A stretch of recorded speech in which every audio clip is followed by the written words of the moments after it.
Қазақстанның еңбек сіңірген қайраткері, әнші әрі актриса Меруерт Түсіпбаева продюсер Баян Алагөзоваға қатысты сынын айтты. Ол продюсер түсірген «Қозы көрпеш Баян Сұлу» телехикаясының кастингіне күмән келтіріп отыр.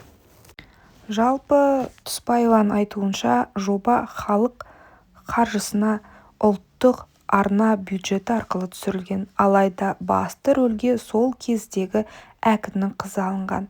Бұл сериал бюджет қаржысына түсірілді, ал басты кейіпкерді әкімнің қызы сомдады.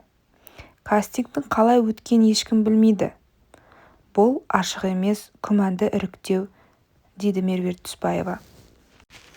Әншінің мәлімдеуінше, осы пікірінен кейін Баян Алагөзованың жақсақтары тарапынан қысым көре бастаған екен.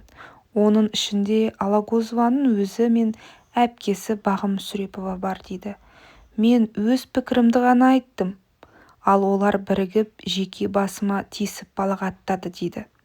Сен ешкім емессің, нөлсің, өнерсізсің, деп қатты балағаттады. Біз бір оқу орнында оқыдық. Мен музыкалық драма бөлімінде оқыдым. Ол менен кейін түскен. Мен білімсіз емес адаммын. Қажет болса, қолымдағы дәлелдермен кез келгеннің бетін ашуға дайынмын, дейді Меруерт Түсіпбаева.